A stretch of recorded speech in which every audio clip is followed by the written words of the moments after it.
I'm Joel Alden, and this film is about advertising. The reason I'm here is because I feel pretty strongly about the contribution advertising makes to the strength of our country. Now, as you know, advertising means different things to different people. And here's a good illustration of what I mean. Now, a word from Ford.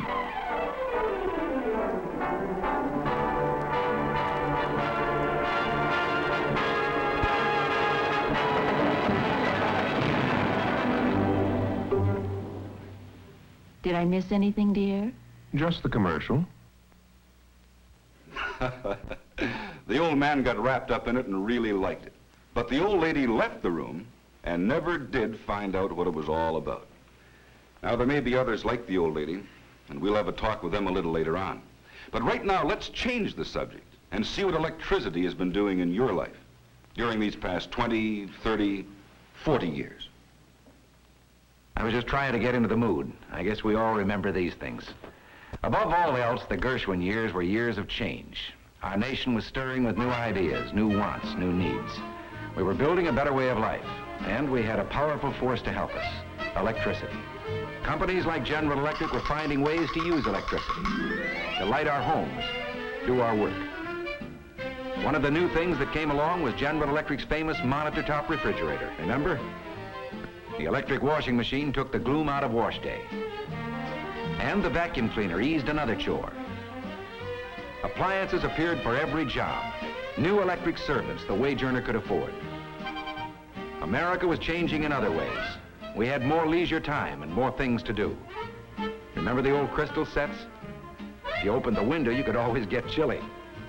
Or you could hear red-hot rhythms from General Electric's experimental station, WGY. Then General Electric developed a loudspeaker and better radios, and all America began to listen to voices that came through the air. The Flickers found their voice too, with the help of a General Electric invention. We were a restless nation in those years, busy people on the go. We built taller buildings, thriving cities. Our nation grew and prospered. And electricity helped us in all these things. Electricity and the dedicated men and women in companies like General Electric. It's no wonder, then, that in the Gershwin years, these initials came to be known as the initials of a friend. You know, it's funny how we take things like electricity for granted. Here in a single lifetime, it's brought us radio, television, electric refrigerators, easy-to-use vacuum cleaners, and hundreds of other things. Not just for a wealthy, privileged class, but for everyone. Perhaps we have to look at scenes like those to realize how much our lives have changed in just 2 generations. Those bright lights in big cities had a lot to do with it. As a changing nation, we were moving away from the farm and closer to those lights, and to new kinds of jobs. And there were new kinds of stores and businesses and services. More new people wanting more new things, and more new things to sell, and new ways to produce things, so a man could produce more in fewer hours and make more pay. And back on the farm, there were new kinds of machinery, so that one man could do the work of others who had moved on to the city. Back in 1920, it took one man on the farm to feed every 10 people in this country. Nowadays, one man feeds 40. One man does the work of 4, and the other 3 move on to new jobs. And that's the way it's been in our country in many fields. Today, half the jobs we now have didn't even exist 30 years ago. Half our jobs are new kinds of jobs. Today, our country is spending $14 billion a year on research and development. $14 billion a year. And out of this research and development will come more new products and more new jobs. From Rocket Research, a great new cook and serve ware, made of an amazing new material that defies heat and cold. Brilliantly beautiful. Here now in new Corning Ware. So heat-proof, so cold-proof, it can stand empty over hot flames, then go sizzling hot into ice water without damage. New Corning Ware can go from the freezer direct to high heat without breaking ever. Use Corning Ware for broiling and every type of cooking. Comes with detachable handle, and in its handsome cradle, it's ready for the table. So you can freeze foods in Corning Ware, cook them over direct high heat, and serve them all in one dish. You'll find a wonderful selection of skillets, saucepans, percolators. And now, the new Corning Ware steak platter, teapot, roaster, and royal buffet. Give remarkable, beautiful Corning Ware. People might be inclined to say, so what? So they invent a new product like Corning Ware. Maybe it does make 100 new jobs. What of it? Well, let's talk about what of it. President Kennedy's Secretary of Labor, Arthur Goldberg, has stated, we must create 13 million new jobs in the next 10 years. 13 million brand new jobs. And the economists tell us those 13 million new jobs and the 65 million old ones are all to rise in income. Maybe we don't realize it now, but the average family income, non-farm, has jumped 50% just since 1948. Average 1948 income, $4,000. Average 1961 income, $6,000. And a higher rise for lower incomes is still to come. Why is this? Because our country is moving, and has been moving for 20, 30, 40 years, from an economy of scarcity to an economy of abundance. An abundance for everyone, not just the wealthy, privileged class. But let's get back to Corning Ware. And say it had been invented 20 or 30 years ago. And suppose, like certain cookware of that time, it was sold house to house. And someone would ring your doorbell and be a personal salesman. It's fine. Except that today it would cost at least $5 for every sale that this salesman completed. Who would pay for that $5? You, the customer. And what if Corning then only sold 10,000 units instead of 250,000? Well, it's pretty obvious each unit would cost more, and you, the customer, would pay that extra cost. The mathematics are fairly simple. The more that can be produced, the less it costs per unit. And the lower the cost of making the sale, the less you, the customer, pay. And this is where advertising comes in. As this new kind of economy has developed in America, a new kind of salesman has been needed. A salesman who wouldn't cost $5 to ring your doorbell. One that didn't talk to just 1 or 10 or 185 people.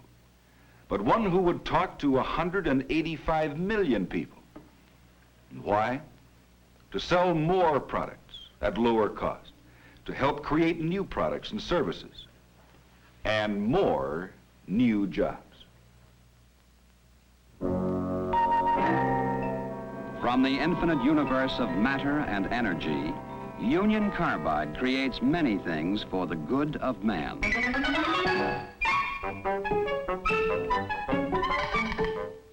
His electric light bulb contains argon, a gas that keeps it burning. His shower curtain is decorative waterproof plastic. His suit contains chemical fibers that keep it looking better longer. His car is made stronger with metal alloys and protected with all-winter antifreeze. He works in a building of gleaming alloys where he sits on plastics, writes with plastics, and talks through plastics. Back home, his wife keeps things bright with cleaners and polishes created by chemistry. And in the evening, a television program tells of the wonders coming from nuclear energy. Then to bed, with a flashlight handy just in case. Now, he may not know it, but all these things, the gas in the light bulb, the plastics, the chemical fibers, the metal alloys, the antifreeze, chemicals in the cleaners and polishes, the flashlight and its batteries, yes, even the nuclear energy. All these and many other good things come from Union Carbide. Through continuing research into the elements of the universe, hundreds of new and better products come to you under trademarks known in countless homes and industries, the trademarks of Union Carbide. That's advertising. As a nation, we discovered the more different jobs that can be created for 185 million people, the stronger our economy. Also, the more taxes we can pay to a free government, fighting for its life in a half-free world. Taxes, we know, come from jobs and wages, from the manufacture of products and profits, from the day-to-day movement of money in circulation. And quite simply, every dollar spent in advertising generates many dollars in taxes. Let me repeat that. Every dollar spent in advertising generates many dollars in taxes. And this is something many people do not understand. Irresponsible writers and critics don't comprehend this. They're living in the past, or they belong to another part of the world. Times have changed, and the factors behind our economy have changed. Since the Great Depression of the 30s, this new kind of economy in America, with the help of advertising, has created more than 25 million brand new jobs. In the next 10 years, it must create 13 million more. This is a new kind of economy. This is a new kind of America, with more for more people. One of advertising's jobs is to bring you news, information, and understanding of this new world around us, with its new products and services. Does advertising cost? Of course it does. Who pays for it? You, the customer. And while advertising is telling you its story, it's performing still another service. Advertising pays the major expense of publishing 10,000 newspapers and hundreds of magazines in this country. And advertising pays all the cost of radio and television. Advertising pays these costs for a very simple reason. It is the least expensive way to sell. Except with the help of advertising, no manufacturer could afford to pay $5 for every sale a salesman made, with 185 million people.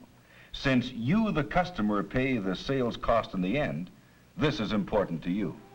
To ring your doorbell, a full-page ad in one of America's leading magazines costs less than half a cent per family. And for less than another half cent, the advertiser can talk to your family for 1 minute on television. How elegant. The most elegant cake of all. Chiffon, now dramatically different. New deluxe vanilla cream chiffon with an exotic new taste. It's vanilla, cream, and a French flavor secret. Tantalizing. Yours in a new mix. New Duncan Hines Deluxe Vanilla Cream Chiffon. Here's everything you'd expect of a Duncan Hines Deluxe Mix. A cake so elegant you'll want it for your most glamorous evenings. This chiffon is high and angel-light with a moistness all its own. Taste it. Every tender bite is soft, smooth, creamy, glowing with an exciting flavor new in a cake.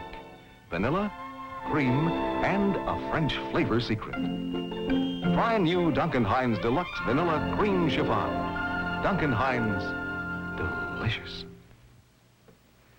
That's advertising. Telling you about one of 3,500 new products in the supermarket. New in the last 10 to 15 years. Now that's one of 107 mixes now available to help the housewife with her baking. The Department of Agriculture will tell you that most of those 107 mixes cost you less than a penny a package more than if you'd bought all the ingredients and made them from scratch. Some actually cost you less, in fact, because of research, competition, constant improvement, the forces of advertising. This year, American food companies will spend $150 million to improve nutrition, convenience, and variety in your daily menu. And you, the customer, win in this competition. Competition in free enterprise has changed our lives for the better, and advertising is what keeps this competition keen. Every week, from 50 to 100 new products are launched. In many stores, a new product has only 2 weeks to prove itself. If it isn't what the customer wants, out it goes. If it doesn't sell, out it goes. If it cannot give sound value against competition, out it goes. Only the best can survive, and only you, the customer, can make the final decision. Advertising's job is to tell you what's available, where you can buy it, what it will do, how much it is, and why it's a good value. All advertising can do is hope that you'll try the product once. And from then on, it's up to the product, and it's up to you. Onions. Flavor. Onions. Work. Onions. Waste. Onions. Tears. Not anymore. No. Durkee's instant minced onion. In a box? Pour and use. In anything? Just like fresh. Flavor? Just like fresh. Durkee's instant minced onion? No work.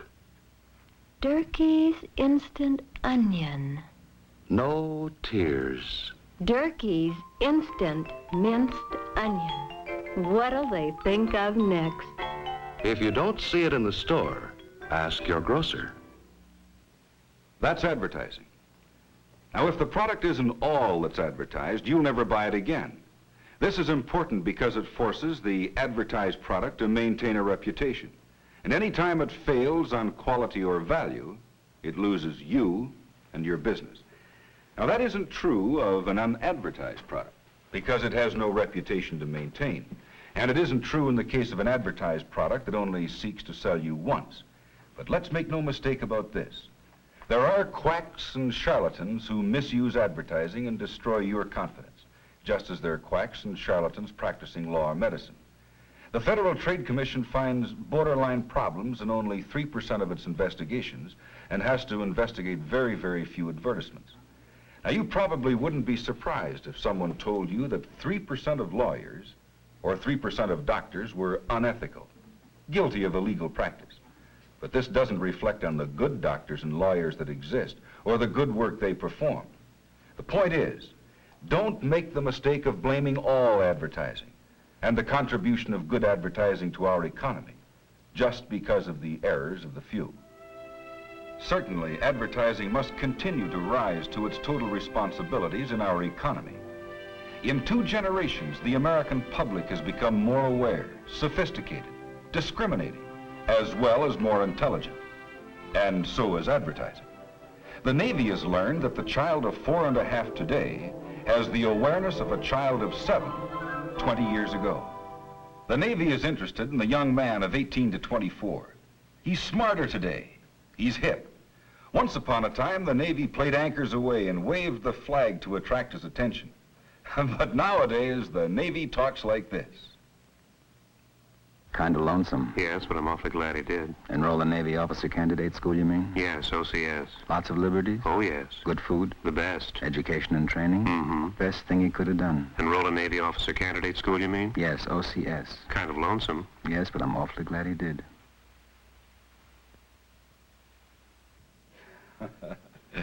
That's advertising. Going out of its way to interest you, entertain you, reward you for your time. For instance, in Duluth, Minnesota, there's an American Italian who decided he had a better way of making American Oriental foods.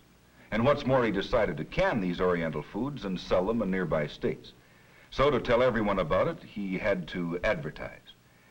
Now, he thought you'd have fun enjoying his chow mein, and he has fun telling you about it.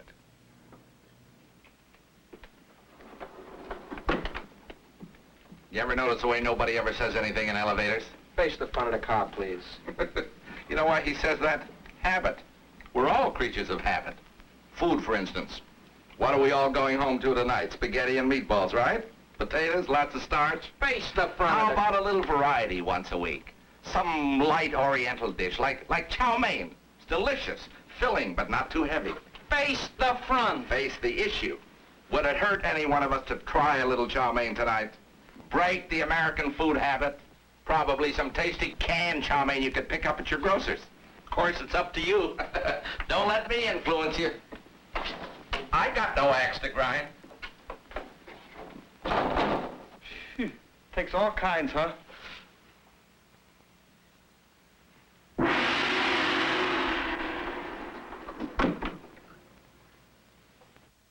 That's advertising. You know, about 70% of the things you buy in a supermarket today, you choose entirely on your own, without even a clerk to answer your questions. Advertising must answer these questions in advance. It must work for that small advertiser, as well as for the large one.